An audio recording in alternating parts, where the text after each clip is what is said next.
Hello,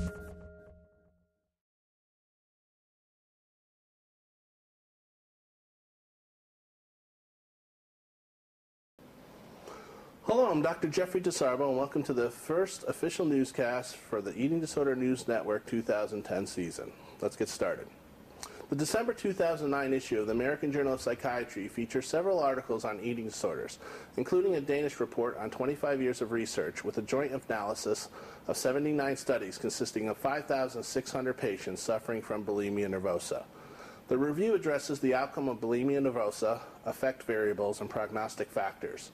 Among the findings were outcome data that showed close to 45% of patients on average showed full recovery from bulimia nervosa, whereas 27% on average improved considerably, and nearly 23% on average had a chronic and protracted course. Crossover to another eating disorder at the follow-up evaluation amounted to a mean of 22.5% of patients crossing over to eating disorders such as anorexia or eating disorder NOS.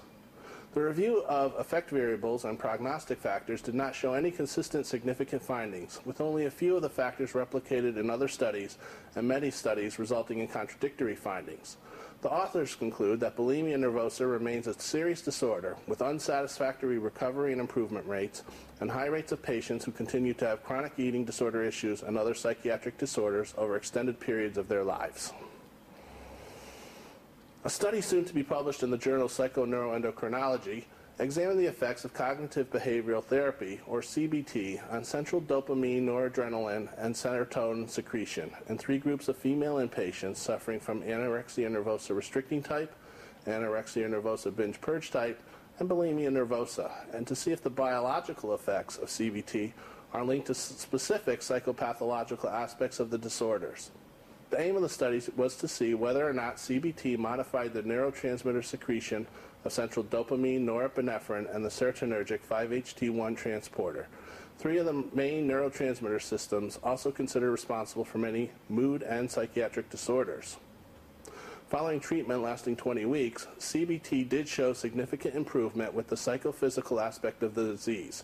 However, neurotransmitter concentrations did not significantly change in either anorexia group. There was, however, a significant increase in the serotonergic 5-HT system in patients with bulimia nervosa. This data suggests that only in bulimia nervosa is CBT likely to act through changes in the 5-HT system function. The Journal of Bone and Mineral Research reports that early osteoporosis is common among adolescent girls with anorexia nervosa and may result from premature conversion of red bone marrow to yellow bone marrow. They performed right knee MRI studies in 20 patients with anorexia nervosa and 20 healthy teenage controls. Blinded radiologists visually assessed red marrow in the distal femoral and proximal tibial bone growth regions. Subjects with anorexia nervosa exhibited nearly 2-fold lower red marrow scores in both the femur and tibial regions. Findings did suggest that adolescents with anorexia nervosa exhibit a premature conversion of these blood stem cells into fat cells in the bone marrow of the peripheral skeleton, potentially due to preferential differentiations of adipocytes, or early fat cells, over osteoblasts, which are early-stage bone cells, and the mesenchymal stem cell pool. Scientists continue to look at a whole host of different genes and receptors that may play a role in eating disorders. From the journal Genes, Brain, and Behavior comes a report of the effect of endocannabinoids modulating behavior and contributing to the effect on the biological vulnerability to eating disorders. A group of researchers at the University of Naples, Italy, looked at single nucleotide polymorphisms of the gene coding for the endocannabinoid CB1 receptor and another gene coding for the fatty acid amide hydrolase, which is the major degrading enzyme of endocannabinoids. Both of these genes have been suggested to have functional effects on mature proteins, and therefore the possibility that they are associated to anorexia nervosa and/or bulimia nervosa. The distribution of the genes were investigated in 134 patients with anorexia nervosa, 180 patients with bulimia nervosa, and 148 normal weight healthy controls. As compared to the healthy controls, anorexic and bulimic patients showed significantly higher frequencies of a specific difference, or polymorphism, in the receptor genotype and allele for both the CB1 receptor and the fatty acid coding genes. Furthermore, Findings showed for the first time that these differences are significantly associated to anorexia and bulimia nervosa. They also discovered that when both polymorphisms are present, there is a significant synergistic effect present in the cases of anorexia nervosa.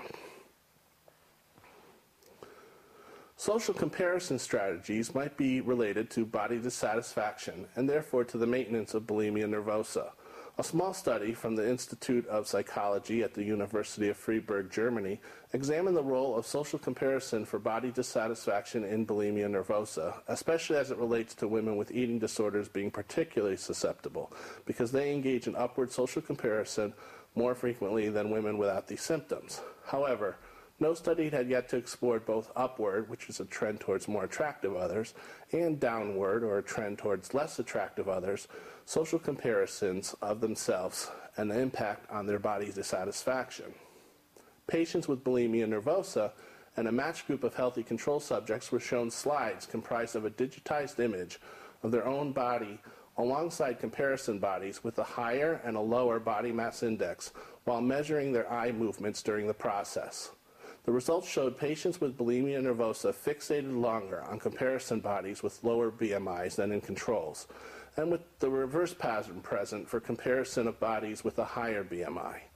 This gaze pattern suggests that upward comparisons were more prevalent in the bulimia nervosa group. Furthermore, upward comparisons were related to a drop in the body dissatisfaction of the bulimia group patients.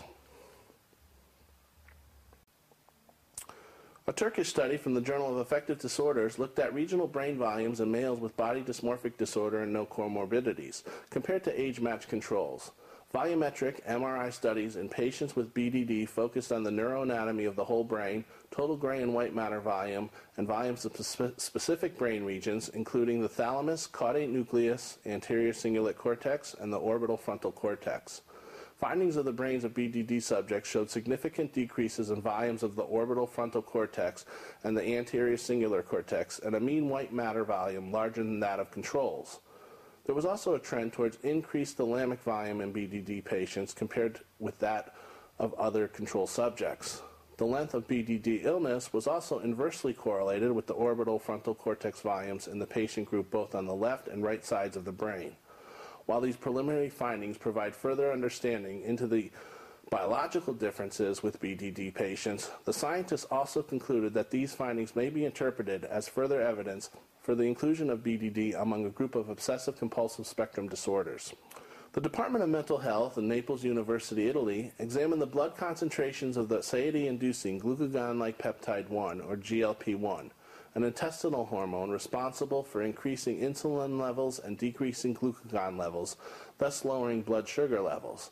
GLP levels were compared in 20 bulimic patients and 20 healthy controls to examine whether secretory impairment of the peptide could be involved in bulimia nervosa. Basal GLP-1 values were higher in patients with bulimia nervosa than in controls only in blood samples when taken at 16 hours, whereas no differences between patients and controls was observed in GLP-1 concentrations in response to a test meal stimulation.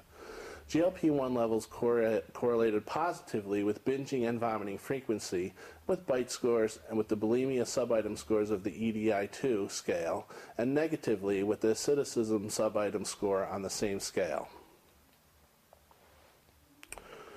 For further information on the studies reported in this edition of the Eating Disorder News Network, please refer to the references listed at the end of this broadcast, and keep following the Eating Disorder News Network for bi-monthly updates on the latest international eating disorder research. I'm Dr. Jeffrey DeSarbo for the Eating Disorder News Network, wishing you a safe and happy New Year. Thanks.